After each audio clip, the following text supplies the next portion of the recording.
Au bout d'1 an et demi, j'ai la mère, donc Nathalie, qui m'appelle et qui me dit bah, écoutez, félicitations, ma fille vient d'accoucher. Une très belle petite fille. Et ben, je suis ravi pour elle. Et vous êtes le papa. Pardon?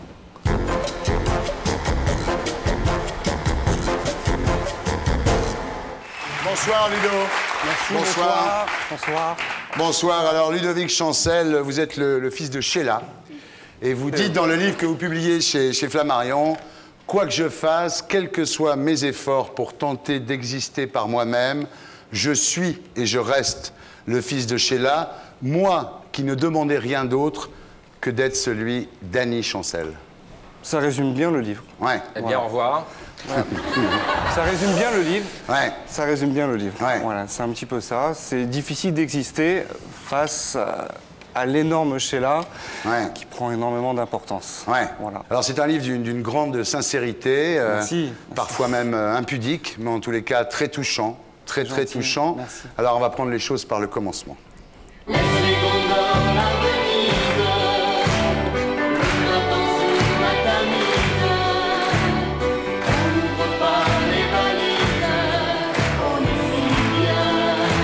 Alors, ça commence le 13 février 1973, dans une église du 13e arrondissement, quand Annie Chancel, dite Sheila, épouse Guy Bell, votre papa, Ringo Willy Cat. 2 ans plus tard, le 7 avril 1975, vous naissez, Ludovic, et 2 ans plus tard encore, vos parents divorcent. Et vous restez seul avec Sheila, donc, qui va vous élever, vous dites, comme une fleur de serre, c'est-à-dire complètement coupée du monde. Ben oui, on vit en vase huis clos, on est en complète autarcie, c'est comme un clan, on ne bouge pas. Enfin, moi, je suis surprotégé personnellement. Et c'est une vie assez spéciale. Hein. C'est un peu comme le jeune Bouddha qui est protégé, puis qu'un jour sort comme ça et découvre le monde d'une certaine façon. C'est et ce jour-là, il pleut. Voilà. Et là, c'est le drame. C'est le drame. Alors Sheila, à l'époque, est cornaquée par Claude Carrère. Elle est absorbée par ses réussites professionnelles. Elle préfère l'amour du public, finalement, à votre amour. Elle travaille dur déjà pour nous, enfin pour sa famille, pour moi, mais si tu veux, c'est difficile à expliquer à un enfant, même si je sais qu'elle travaille pour moi et pour les bienfaits de la vie, enfin pour son clan. C'est dur à expliquer de savoir que sa mère est adulée par des millions de gens et finalement donne, à mon avis, à ce moment-là, donc il faut se remettre un peu dans le contexte, peu d'importance à son garçon finalement, mais c'est ce que tu penses, tu vois. Bon, aujourd'hui j'ai 30 ans donc je le vois autrement, mais à l'époque c'est moi ce que je pense à ce moment-là. Tu vois, c'est ça, il faut se remettre un petit peu dans le contexte, je pense. Alors, sans doute parce qu'elle culpabilise, elle a beaucoup d'attention pour vous, mais des attentions qui sont too much. Par exemple, dans un hôtel particulier que vous habitez à l'époque, rue de la Ferme à Neuilly, un jour elle achète un sapin pour Noël qui fait 3 étages de haut. Donc elle fait pas grand-chose, mais quand elle le fait, c'est toujours un peu trop, quoi. Elle comble pas mal de choses, c'est normal, parce que bon, elle est souvent absente, donc elle essaie de faire le maximum quand elle est présente pour que ce soit facile. Et d'ailleurs, j'en garde des très très bons souvenirs, mais c'est vrai que c'est difficile de pallier le manque, et même malgré toutes les attentions qu'elle peut avoir, il y a un moment donné où il y a un fossé qui se creuse. Je pense que c'est ça qu'il faut dire. Alors, c'est l'époque de Spacer, elle est souvent à New York. Elle est numéro 1 partout. Voilà, alors vous, quand vous allez à New York, vous y allez en Concorde. Tant qu'à faire, c'est mieux, non? Vous passez l'été à Saint-Tropez, l'hiver à Méribel. Enfin, vous avez une vie de rêve, une vie de jeune prince. Ouais, c'est une sorte de prison dorée, en fait. On ne s'aperçoit pas, tu vois, comment est le monde à l'extérieur, et c'est un petit peu ça. Alors, jusqu'à l'âge de 12 ans, vous ne savez pas ce que fait votre mère, Ludovic, et vous allez découvrir ça un jour. Et aussi découvrir les dommages collatéraux de la célébrité lorsque Gérard de Villiers lance cette horrible affaire. Sheila est un homme, donc vous seriez un enfant adopté, ce qui est terrible. Ouais, c'est très très dur. Ouais, enfin, c'est vraiment un choc. Mais si tu veux, c'est plus le fait que j'arrive à la maison et que, si tu veux, d'une histoire un peu anodine, une bagarre de récréation, j'en parle à ma mère et ma mère tout de suite se sent blessée. Je pense, je l'explique comme ça maintenant, mais je pense le fait de s'expliquer vis-à-vis de moi, le fait que ce soit moi qui lui en parle le premier, elle ne sait pas comment gérer une blessure qui, pour elle, est restée béante, mais jusqu'à maintenant. Ce qui est terrible, c'est qu'elle est, en fait, elle n'est pas du tout sereine, elle est déstabilisée. Non, elle est maladroite, mais je peux comprendre. Ça lui a causé tellement de dommages, ça lui a fait tellement mal, elle en a tellement souffert, elle s'en est tellement... elle a tellement pris plein la gueule, parce qu'on a pris plein la gueule.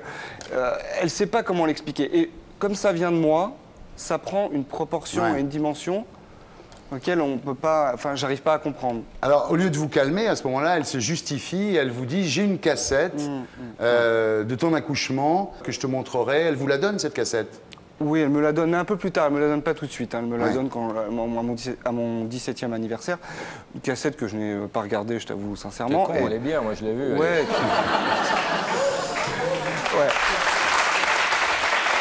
Voilà, et c'est maladroit parce que finalement, elle en devient presque... Oui, c'est troublant, voilà. parce qu'en fait, les gens qui accouchent naturellement n'ont pas besoin d'avoir une cassette. Elle n'a pas besoin, elle se met dans une situation où elle n'a pas besoin de se justifier. Tu vois, pour moi, c'est clair, c'est ma mère, voilà, pour le final, on arrête là la conversation. Et elle est en train d'amener des preuves alors que c'est pas la peine. En tout cas, entre vous, vous en parlez jamais, quoi, de ça. Non, c'est tabou, c'est un sujet assez tabou. Alors là, vous vivez dans la maison de Feucherolles, qui est une espèce de villa hollywoodienne dans la banlieue verte, un château disneyen, 990 mètres carrés habitables, un séjour de 300 mètres carrés, et puis aussi le musée Sheila. Vous racontez dans votre livre que finalement, quand elle fait le clip de Bang Bang, elle garde tout, elle garde les costumes, elle garde le décor, enfin, c'est une espèce de mausolée. Je pense qu'elle garde ça pour sa légende, et c'est un petit peu, si tu veux, une espèce de refuge. Quand elle se sent pas bien, elle a besoin d'avoir... tous ces vestiges un petit peu du passé, elle en a besoin pour son bien, donc je peux comprendre. Alors vous êtes très beau, hein, les cheveux longs, roux, les yeux verts. On me le redire une fois encore. Non, c'est vrai, vous êtes un beau garçon, c'est clair. Vous plaisez beaucoup d'ailleurs. Vous plaisez aux filles, vous plaisez aux garçons. Et en fait, c'est l'époque où vous donnez votre premier baiser à un garçon. Oui, bon, c'est une petite libération sexuelle. C'est mes années hippies, si tu veux. Voilà, je plais aux garçons, je plais aux filles. Pour moi, ça n'a jamais été un tabou, mais bon... Oui, il y a un truc qui est très étonnant dans votre bouquin, c'est que finalement, dès le départ, vous avouez votre bisexualité, c'est jamais un problème pour vous. Non, ça n'a jamais été, en tous les cas. Non, mais ça n'a jamais été un problème. Vous passez comme ça des filles aux garçons sans... Oui, ça Alors dépend. que toi, tu voudrais nous en parler, toi, t'as du mal. T'as un blocage encore. Oui, alors c'est naturel. Ça, c'est sûr. Oui. Non, mais c'est vrai que ça n'a jamais été un tabou, mais bon. Alors, vous découvrez le sexe à cette époque, hein, et vous décidez de quitter le cocon familial. Vous dites à votre mère, maman, je veux partir à Paris. Et la réaction de votre mère... Elle réagit... Je pense maladroitement parce que je pense que c'est pas le fait une maman met pas son fils dehors, tu vois, mais c'est plutôt sous l'emprise un petit peu. Elle se dit, écoute, très bien, il veut partir, il n'y a pas de souci. Voilà tes affaires, voilà ton sac. Allez, je lui donne 3 semaines, un mois. Dans un mois, il revient.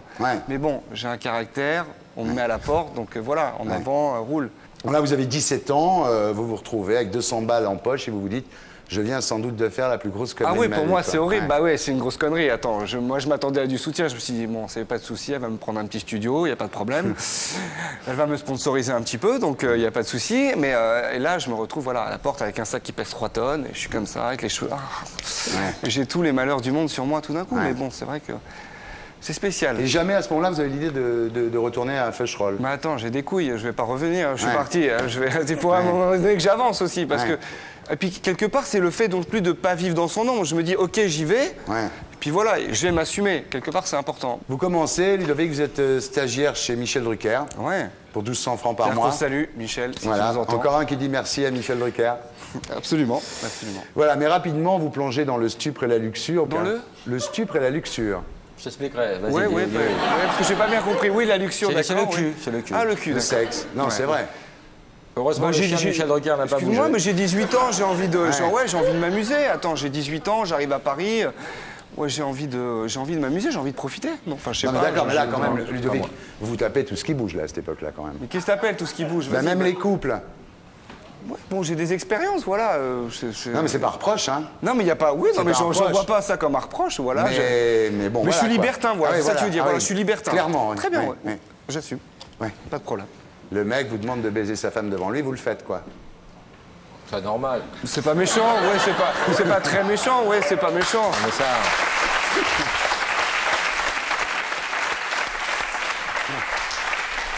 Si le mec demande poliment...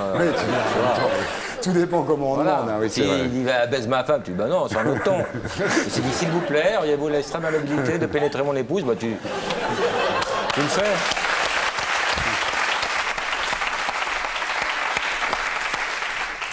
Donc à l'époque, vous êtes complètement coupé de votre mère, vous lui écrivez une lettre, pas de réponse. Et puis au bout de 6 mois, elle vous répond, la lettre est tellement pas affectueuse que vous vous dites, mais c'est bien la peine de me faire attendre 6 mois pour me répondre à un truc si tu veux, pareil. je pense qu'elle, elle est dans sa démarche où j'ai décidé de partir. Et si tu veux, elle n'arrive pas à revenir en arrière. Elle se dit pas à un moment donné, bon, allez, ça fait quand même 8 mois là. Ça fait 8 mois. Donc elle reste sur cette base-là. Bon, il écrit. Tu vois, et comme elle me dit sur la lettre, bon ben voilà, je pensais pas que tu aurais dû appeler, pourquoi tu as écrit quelque part. C'est vachement déstabilisant. Elle arrive toujours à renverser le truc et c'est moi qui suis. Mais bon, c'est son caractère, elle est comme ça. Donc.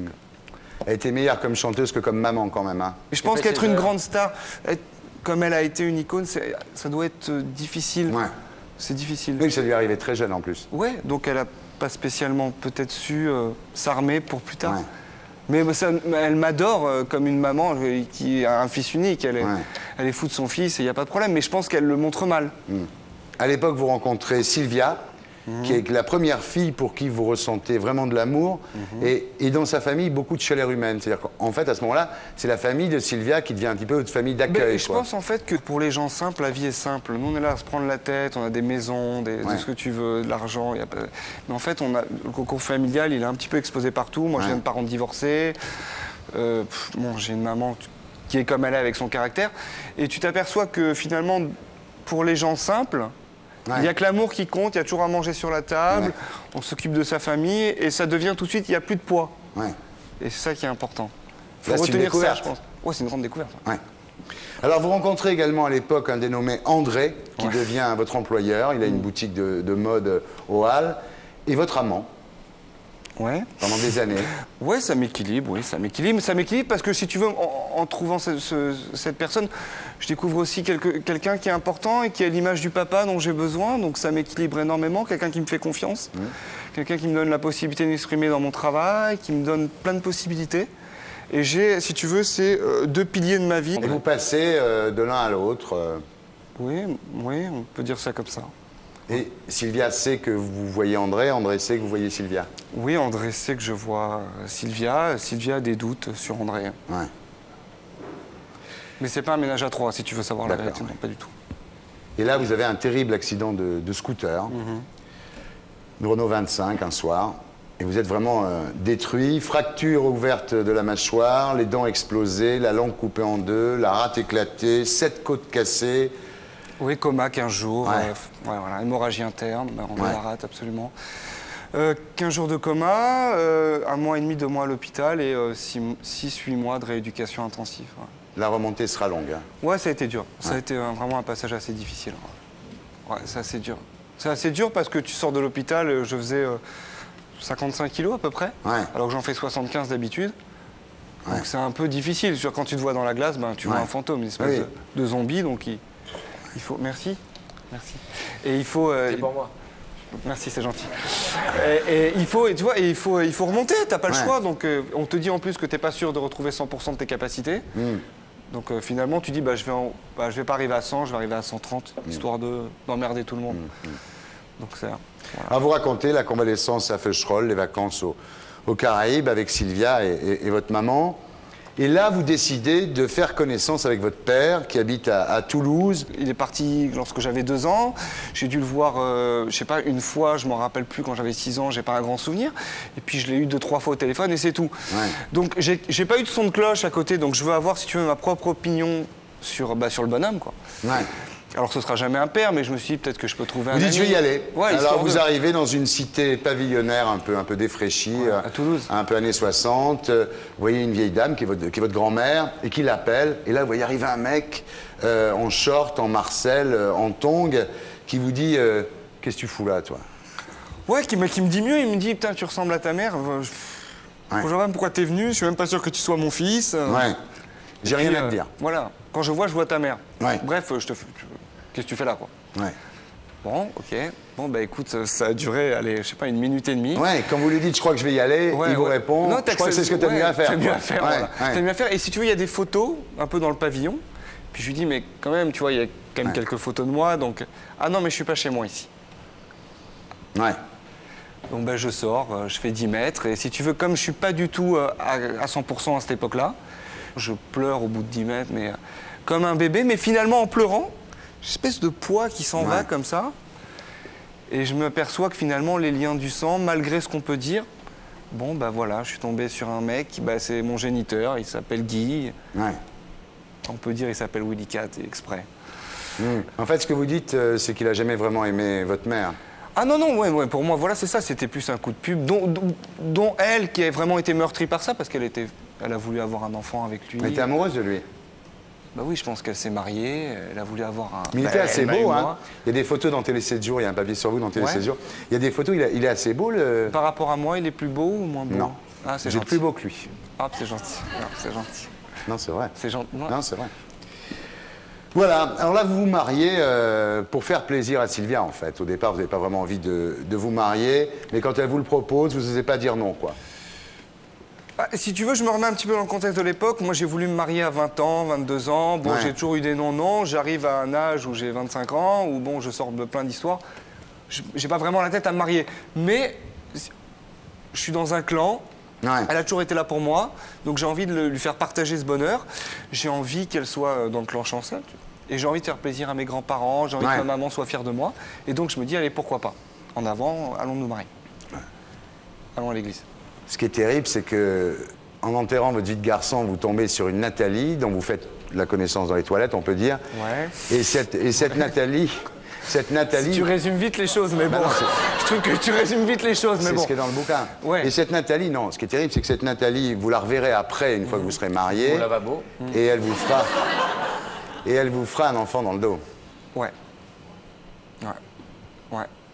Bon, donc on se voit un petit peu, puis très vite, je me dis, attends, je suis con, je viens de me marier, je vais pas commencer à avoir une relation extra-conjugale, c'est vraiment stupide, donc je mets fin assez rapidement.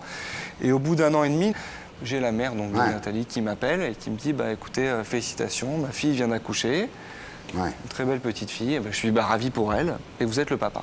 Pardon? Et donc là, j'ai mon monde, mon château de cartes qui fait clac, clac, clac, clac, clac. Il faut dire que le mariage n'arrange rien. Vous dites, en parlant de Sylvia, ce mariage a tué notre amour. Bah, ça arrive sur beaucoup de mariages, hein. Il n'y a pas que moi, je ne suis pas le seul exemple, mais ça arrive de se marier, et puis si on s'est connus assez jeunes. Donc il y a un moment donné où bah, nos routes se séparent, parce qu'elle a d'autres envies, que moi j'ai peut-être d'autres envies aussi, et puis voilà. Ça ne nous empêche pas qu'on s'est énormément aimé et qu'on a vécu une très belle histoire d'amour. Là, c'est le début, Ludovic, de votre descente aux enfers. Beaucoup de cocaïne. Ouais, beaucoup, c'est peu dire aussi. Jusqu'à 20 grammes par semaine, c'est beaucoup quand même. Ouais, non mais 20 grammes, c'était le minimum. Tu faisais des gâteaux, là. C'était, 20 grammes. Je pense que 20 grammes, c'est le minimum. Hein. Il m'arrive d'ailleurs de faire des 72 heures avec 40 grammes. Hein. Mais c'est le total destruction. Comme j'explique dans le livre, il y a un passage où, si tu veux, Sylvia s'en va parce que je lui dis tout, je lui dis toute la vérité. Et puis bon, tu vois, elle n'a pas trop le choix. Elle s'en va et je ferme toutes les portes, le dealer arrive, je paye. Il m'apporte un sachet où je me rappelle 35-40 grammes. Et si tu veux, là, je m'enferme, j'arrache le téléphone, je commence à me mutiler. Ouais, c'est totale destruction. J'assume pas du tout le fait que je suis une merde, quoi. Vous vous aimez pas du tout à ce moment-là, hein? Non, mais je suis pas prêt du tout. Je me déteste, je veux me détruire. Le but, c'est totale destruction. Je veux m'anéantir. Il y a la drogue et puis il y a le sexe aussi, ce que vous appelez vos nuits fauves. Vous faites tout, hein. Les boîtes échangistes, les bacs Momo, le bois de Boulogne, la totale, quoi. Ouais, la prostitution, tu peux le dire aussi. Mais c'est pour le fait de ne pas se regarder dans la glace. Moi, à un moment donné, je me dis, je vais y passer parce que, vu les quantités de drogue que je prends, j'ai pas le courage, si tu veux, de faire la démarche, d'aller acheter un flingue et de me mettre une balle dans la tête. Ça aurait peut-être été plus simple, mais j'y arrive pas, j'ai pas cette démarche-là. Mais avec les quantités que je prends, je me dis, à un moment donné, je vais partir. Et pour me salir encore plus, autant me détruire au maximum. Et c'est le but, voilà. Maintenant, je ne sais pas si c'est bien ou pas bien. Ce que j'ai vraiment voulu, enfin, faire ressortir du bouquin, c'est les 30 dernières pages, c'est vraiment cette descente aux enfers. Vivre une vraie descente aux enfers.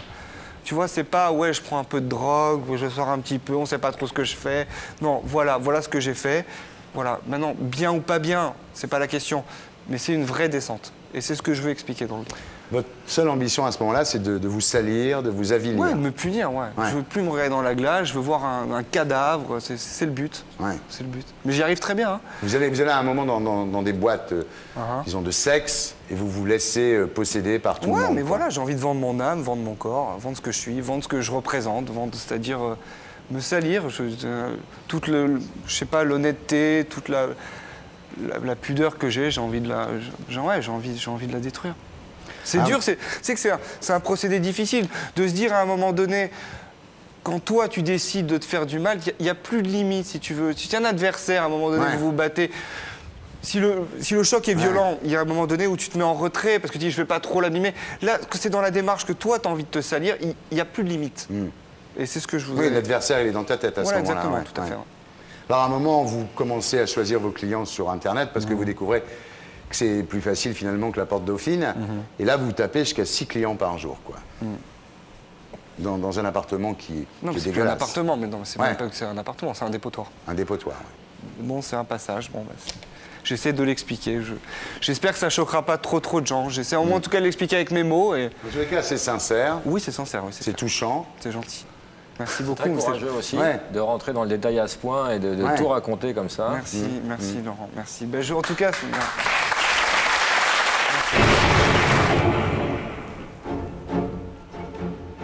Ludovic, si vous aviez Annie Chancel en face de vous, vous lui diriez quoi, là? Là, tout de suite, là? Ouais. Mais que je l'aime. D'ailleurs, j'ai pas changé mon optique depuis le début du livre. J'arrête pas de lui dire que je l'aime. C'est ma maman, c'est la femme de ma vie. Et malgré, il peut y avoir des erreurs dans un parcours et c'est pas grave, moi je lui en veux pas du tout. Moi à sa place, je pense pas que j'aurais pu faire mieux. Donc voilà. C'est la femme de votre vie, Sheila? Non, Sheila non, mais Annie c'est la femme de ma vie, c'est sûr.